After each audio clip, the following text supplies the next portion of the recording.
गाजियाबाद के नंदग्राम इलाके से व्यापारी का अपहरण किया गया था। व्यापारी की खोजबीन के लिए पुलिस ने कड़ी मशक्कत की थी। व्यापारी का फोटो सोशल मीडिया के कई प्लेटफॉर्म पर वायरल हुआ, बावजूद इसके व्यापारी का कहीं पता नहीं लग पा रहा था। पुलिस भी इस पूरी घटनाक्रम के खुलासे के लिए टीमें गठित कर चुकी थी। अब इसका इंतजार था कि कहीं कोई सुराग हाथ लगे।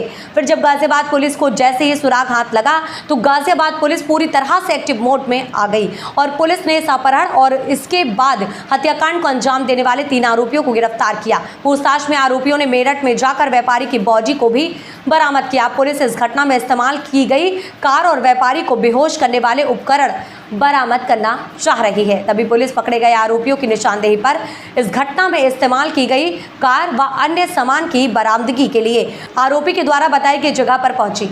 वह बाकी था, उन दोनों ने विकास और उसके साथियों ने, मनीष, रोहित और विकास का एक भाई अमन है, चारों लोगों ने मिल करके उनको उस किराया देने के बहाने बुलाया था और योजनाबद्ध तरीके से योगेंद्र को अपहरण करके उनको इंजेक्शन लगा करके उनकी हत्या कर दी थी। आज इस पूरे घटना का क्रम का अनावरण हुआ है, जिसमें विकास सनाप राम भूल जो चराड़ा मोड़ाली मेरठ का रहने वाला ये मुख्य जो साजिश करता है, इसकी पुलिस मुठभेड़ में गोली लगी है पैर में और हॉस्पिटल में घायल भर्ती है।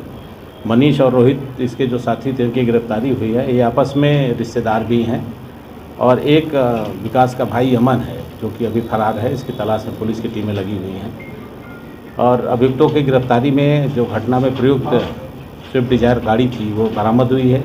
साथ ही साथ विकास के पास से एक तमंचा 315 बोर का, 2 जिंदा कारतूस और एक खोखा कारतूस बरामद हुआ है। साथ ही साथ उनकी गाड़ी में जो इंजेक्शन बेहोशी की दवा उन लोगों ने दी थी, इसमें एक रोहित नाम का अभियुक्त है जो कि पूर्व में किसी हॉस्पिटल में, मोदी नगर के हॉस्पिटल में इसने वार्ड बॉय का काम किया था। उसने इनको इंजेक्शन दिया था, उसके इंजेक्शन की खाली जो शीशियाँ हैं वो भी बरामद हुई हैं। इन अभियुक्तों को गिरफ्तार करके जेल भेजा जा रहा है। हत्या की वजह सिर्फ किराए का पैसा था या अपहरण करना था, इसके बाद फिरौती मांगनी थी, लेकिन इंजेक्शन दे दिया, ज़्यादा ओवरडोज हो गई, उसकी मृत्यु हो गई, क्या वजह रही? किराए की वजह तो किराया तो केवल बहाना था उनको बुलाने का। वास्तव में इनके मन में पाप समा गया और इन्होंने सोचा कि ये पैसे वाला आदमी है, इसको अगर हम लोग किडनैप कर लेते हैं तो फिरौती के रूप में हमको पैसे, अच्छे खासे पैसे मिल जाएंगे।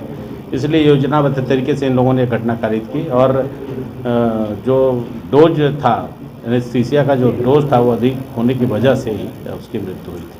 सर, किस तरह से इस पूरे घटनाक्रम का खुलासा हुआ है और किस तरह पुलिस मेरठ पहुंची और मेरठ में क्या देखा?